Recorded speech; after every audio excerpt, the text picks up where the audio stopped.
माय माऊली नमस्कार. श्री विष्णू पुराण कथासार अभिवाचन करत आहे. अंश 2, अध्याय 6. नरकाचे वर्णन. पृथ्वी व पाणी याच्याखाली नरक आहे.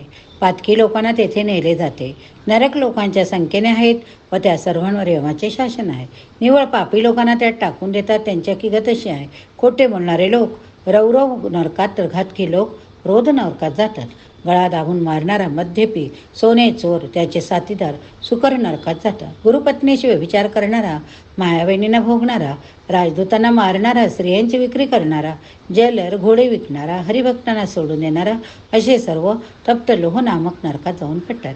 याशिवाय सुनेला मुलीला भोगणारे, वेदनिंदक गुरूंचा अपमान करणारे, नीच स्त्रीला भोगणारे, चोरी करणारे, देव ब्राह्मण पितर यांची निंदा करणारे, इतरांना घात करण्यासाठी होम करणारे, वैश्वदेव नैवेद्य न करणारे, हत्यारे बनवून विकणारे, ढोंगी ज्योतिषी, निष्ठुर, चोरून एकट्याने जेवणारे, अवैध वस्तूंची विक्री करणारे, ब्राह्मण असे पापी लोक, तसेच पशुपक्ष्यांवर जुलूम करणारे, अभक्ष्य भोजन करणारे, कोळी आगी लावणारे, मित्रघातकी, जंगले बगीचे उद्ध्वस्त करणारे, आश्रम धर्माचे पालन न करणारे, अशा प्रकारचे असंख्य पापी लोक असून त्यांच्यासाठी लाखो नरक आहेत.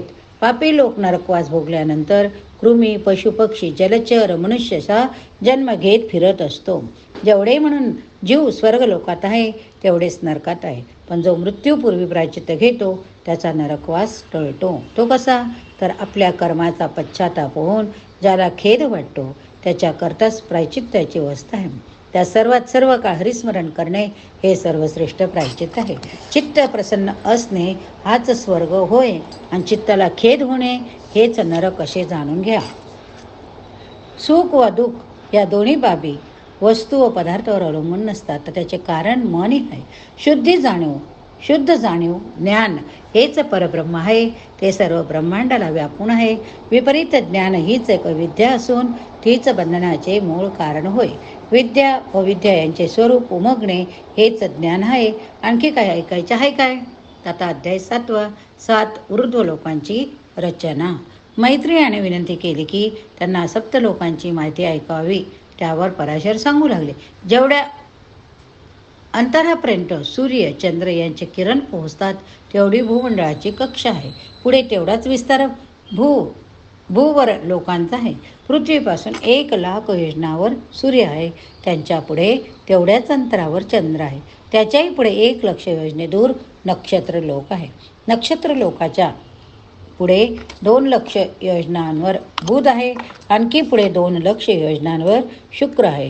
त्यापुढे तेवढाच दूर मंगळ, पुढे तेवढाच दूर गुरु, त्याच्या पुढे तेवढ्याच अंतरावर शनी, त्याच्याही पुढे 1,00,000 योजने दूर सप्तर्षी लोक, त्यानंतर 100,000 योजनांवर सर्व ब्रह्मांडांचे नाभिस्थान केंद्र अर्थात ध्रुव, एवढा त्रैलोक्याचा विस्तार आहे. आता ध्रुवाच्याही पलीकडे 1,00,00,000 योजनांवर भृगू वगैरे सिद्ध राहतात. तो महर लोक होय. त्याच्याही पलीकडे 2,00,00,000 योजनांवर जनलोक आहे. तेथे ब्रह्मदेवाचे पुत्र सनत नंदन वगैरे राहतात. त्यापुढे 8,00,00,000 योजने दूर तपोलोक आहे. तेथे वैराज आणि समूह राहतात. शेवटी पुढे 12,00,00,000 योजना एवढ्या अंतरावर ब्रह्मलोक आहे. तिथले रहिवासी खऱ्या अर्थाने अमर आहेत. देहाने चालत जिथवर जाऊ शकतो तेवढा भूलोक आहे. सिद्ध मुनी राहता तो भूवर लोक होय. तो पृथ्वीपासून सूर्यलोकापर्यंत पसरलेला. स्वर्गाचा विस्तार सूर्यापासून तो ध्रुवापर्यंत एवढेच त्रैलोक्य असून ते कृतक म्हणजे नाशिवंत होय. त्याच्या पुढचे 4 लोक या विनाशी आहे. मैत्रेय महाराज, ब्रह्मांडाचा विस्तार एवढाच आहे. त्याचा आकार कवटाच्या फळासारखा असून त्याच्या सभोवती 10 पट पाणी आहे. त्या पाण्याभोवती अग्नीचे आवरण, त्याच्या सभोवार वायूच्या भोवती आकाशाचे आवरण. ही सर्व आवरणे एकापेक्षा दुसरी 10 पट जास्त अशा प्रमाणात आहे. पुन्हा आकाशाला तामस अहंकाराचे व त्याला महत्त्वाचे वेष्टन आहे. महत्त्व अनंत अशा प्रधान तत्वाने वेढलेले. त्या प्रधान तत्वांचे कोणतेही मोजमाप नाही, कारण त्याला अंतच नाही. हे मुनिवर ते तत्व म्हणजे सर्व जगाचे मूळ. तीच पराशक्ती होय. तिच्या उदरी आपल्या ह्या ब्रह्मांडासारखी लक्षावधी ब्रह्मांड आहे. जसा अग्नी लाकडात सुप्त असतो किंवा जसे तेल तिळात असते, तसा चेतन स्वयंप्रकाश व्यापक आत्मा तिच्यात सामावलेला आहे. सर्वच घडामोडींना ती विष्णू शक्तीच कारणीभूत. सर्व ब्रह्मांडाची उत्पत्ती, स्थिती, विलय या सर्व गोष्टी तीच घडवते, परंतु या सर्वांमागे सत्ता मात्र एका श्रीहरीची. अर्थात हा जो विश्वाचा विस्तार दिसत आहे, घडोघडी जे जन्म मृत्यूचे राहडगाडगे स्वयंप्रेरणेने फिरते असे आपणास वाटते, त्यांच्या मुळाशी विष्णू अर्थात परब्रह्म आहे. सर्व चराचर दृश्य अदृश्य जग, त्यात चालणारे यज्ञ, यजनक्रिया, हवनद्रव्य, साहित्य, यज्ञाचा फलदाता, सर्व काही एकमेव श्रीहरी. अध्याय 8 कालगणनेची अवस्था. पराशर पुढे म्हणता, मी तुम्हाला ब्रह्मांडाची रचना सांगितली. आता सूर्य, नक्षत्रे, कालचक्र, लोक, गंगेची उत्पत्ती याबद्दल सांगणार. हा जो सूर्य आहे त्याच्या रथाचा आकार 9000 योजने एवढा. त्याच्या असाचे एक टोक ध्रुवाच्या दिशेस असून दुसरे टोक मानसोत्तर पर्वताच्या दिशेला. त्याला एकच चाक असून 7 छंदरूपी घोडे तो रथ ओढीत असतात. अतिशय वेगवान अशा गतीने तो अखंडपणे फिरत असतो. सूर्याला उदय नाही की अस्त नाही, परंतु गतीमुळे तो दिसला की उगवला व दिशेनासा झाला की मावळला असे म्हणण्याचा प्रघात आहे. त्यावरच दिशा आघातीत असते. रात्री सूर्य दिसत नसतो तेव्हा प्राण्यांना अग्नीचा आधार असतो. सूर्याच्या गतीमुळेच पळे, घटिका, मुहूर्त, मास, दिवस, रात्र, अयने, संवत्सर, युगे अशी काळाची मोजणी करणे शक्य होते. जेव्हा सूर्य मकर राशीत प्रवेश करतो तेव्हापासून पृथ्वीवर उत्तरायणाचा आरंभ होत असतो. तेव्हापासून दिनमान कलेकलेने वाढू लागते. नंतर जेव्हा 6 राशी पार करून कर्क राशीत प्रवेश करतो तेव्हा दक्षिणायन सुरू होते. रात्रीमान कलेकलेने वाढू लागते. सूर्याची गती नेहमी एकसारखी नसून राशींमधील अंतराप्रमाणे कमी जास्त होत असते. असा हा सूर्य विष्णूचा श्रेष्ठ अंश आहे. आता दैनंदिन कालगणना सांगतो. 15 निमेष म्हणजे पापण्यांची उघडझाप होते तेवढा काळ म्हणजे 1 निमिष. उलटले की 1 काष्टा, 30 काष्टा म्हणजे 1 कला, 30 कला म्हणजे 1 मुहूर्त आणि 30 मुहूर्ता एवढी 1 रात्र दिवस. सूर्योदयापासून 3 मुहूर्तापर्यंत प्रातःकाल असतो. त्यानंतर 3 मुहूर्ता एवढा संगव, नंतर 3 मुहूर्त एवढी मध्याह्न, नंतर 3 मुहूर्तापर्यंत अपराह्न. या 3 मुहूर्त सायंकाळ असे मोजतात. एवढाच काळ 15 मुहूर्त रात्र असते. अशा 15 दिवस रात्रीचा 1 पंधरवाडा, 2 पंधरवाड्याचा 1 महिना, 2 महिन्याचा 1 ऋतू, 3 ऋतूंचे 1 अयन, 2 अयने मिळून 1 वर्ष, हे संवत्सर होय.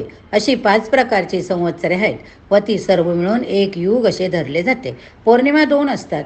त्यांची नावे शनिवाली व कुहू. या अगोदर मी ज्या लोकालोक पर्वताचा उल्लेख केला होता त्याच्या दक्षिणेस पितृयान मार्ग असून कर्मकांडी लोकांसाठी तो आहे.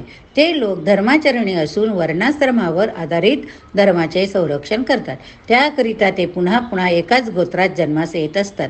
उत्तरेकडचा जो मार्ग आहे त्याला देवयान मार्ग म्हणतात. जेथे जितेंद्रिय ब्रह्मचारी ऐसी 1000 मुनी आहे. ते प्रलय काळ येईस्तोवर तेथे स्थिर असतात. जेव्हा प्रलय होतो तेव्हा ध्रुवापर्यंत पसरलेले सर्व ब्रह्मांड लयात जात असते. सप्तर्षी ध्रुव यांच्यामधला भाग तेजोमय असून श्री विष्णूचे ते 3रे दिव्यधाम आहे. निर्मळ चित्ताच्या मुनिजनांचे ते परमस्थान, ते विष्णूचे परमपद.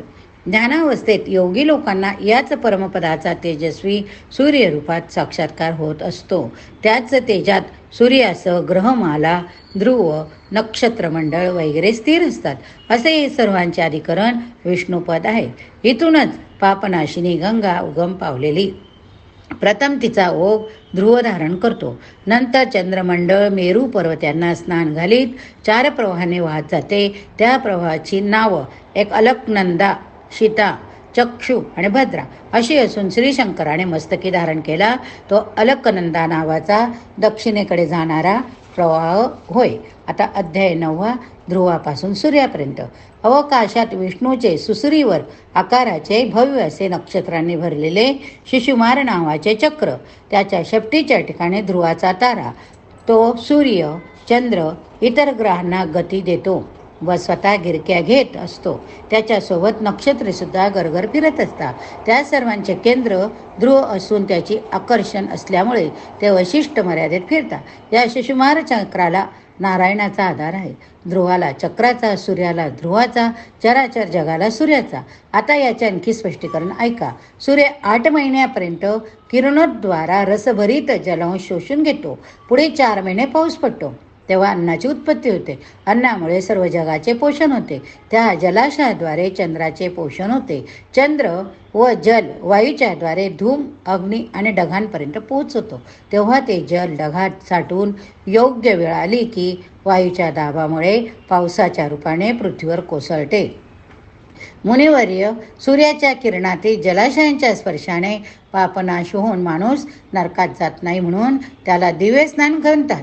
जेव्हा आकाश निरभ्र असते, सूर्य असतो, तेव्हा आकाशगंगेतून जलवर्षा होतं. ते स्नान देखील दिव्य स्नान आहे. ढगातून पृथ्वीवर पावसाच्या रूपाने जे पाणी पडते ते प्राण्यांच्या जीवनाचा आधार असते. ते कसे ते सुद्धा ऐका. त्या पावसामुळे वनस्पतीचे पोषण होऊन पुढे धान्य, फळे वगैरे मिळतात. मग त्यांचे हवन करून याज्ञिक वर्ग यज्ञाच्या द्वारे देवांना तृप्त करतात. अशा तऱ्हेने एका पावसामुळे किडे मुंग्यांपासून तो अगदी देवांपर्यंत सर्व जीव जगत असतात. जलवर्षाव हा या दृष्टीने सर्वांना आधार आहे. ती वृष्टी सूर्यामुळे होत असते. आता तुमच्या ध्यानात आले असेल की सृष्टीला आधार सूर्याचा आहे. त्याला ध्रुवाचा, ध्रुवाला शिशुमार चक्राचा व शिशुमार चक्राला श्रीनारायणाचा अर्थात सर्व ब्रह्मांडाला एका नारायणाचा आधार आहे. अध्याय 10. 12 सूर्य व त्याचे अनुचर. पराशर सांगतात पुढे, आरोह अवरोह म्हणजेच उत्तरायण दक्षिणायन अशा गतीने वर्षभरात सूर्य ज्या मार्गावरून फिरतो त्याच्या दोन्ही टोकांमध्ये 180 मंडळे एवढे अंतर. सूर्याच्या रथावर दर महिन्यास वेगवेगळे आदित्य, ऋषी, गंधर्व, अप्सरा, यक्ष, सर्प व राक्षस असतात.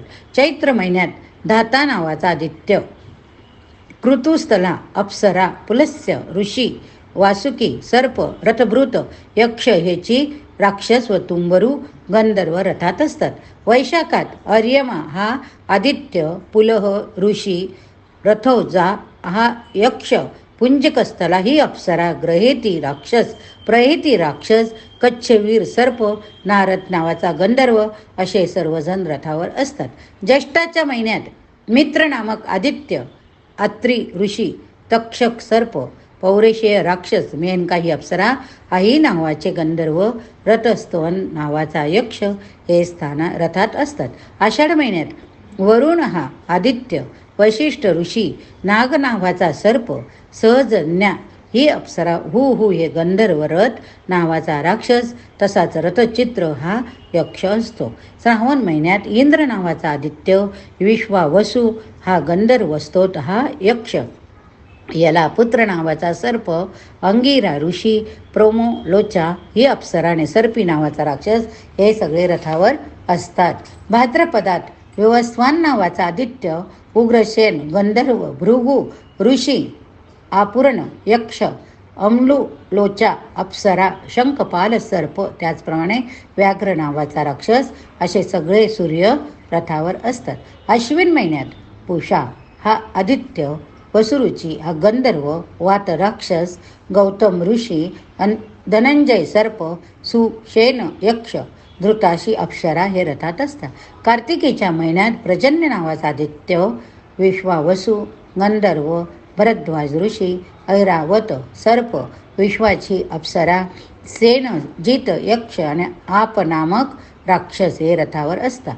मार्गशीर्षात अंश हा आदित्य, काश्यप ऋषी, तार्श नावाचा यक्ष, महापद्म सर्प, उर्वशी अप्सरा, चित्रसेन गंधर्व आणि विद्युत राक्षस हे रथात असतात. पौषाच्या महिन्यात बक हा आदित्य, ऋतू ऋषी, उर्नायू गंधर्व, स्फूर्ज राक्षस, कर्कटक हा सर्प, अरिष्ट नेमी हा यक्ष, पूर्वाचिती अप्सरा हे सर्वजण सूर्यरथात असतात.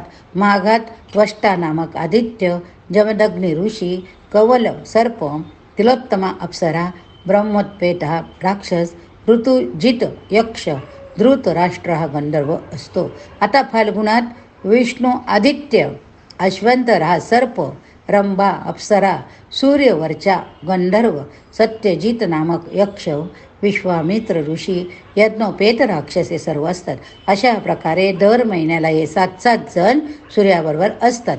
त्यापैकी ऋषी स्तुती गायन करतात, गंधर्व समोर उभे राहून यश वर्णन करता, अप्सरा नृत्य करता, राक्षस रथाच्या पाठीवरून चालता. सर्प रथाची व्यवस्था पाहता. यक्षगण रथाची गती अबाधित राखतात. इतर वाल किल्ले वगैरे गण वरकड कामे करतात. या सर्वांच्या विरित प्रयत्नामुळे ऋतुवेळेनुसार येत जात असतात. या ठिकाणी हा अध्याय संपला. पुढील अध्यायात पुढील कथा बघूया. श्री विष्णवे नमः. ओम शांताकारं भुजगशयनं पद्मनाभं सुरेशं विश्वाधारं गगनसदृशं मेघवर्णं शुभांगं लक्ष्मीकान्तं कमलनयनं योगिवीर्ध्यानगम्यं वन्दे विष्णुं भवभयहरं सर्वलोकैकनाथं.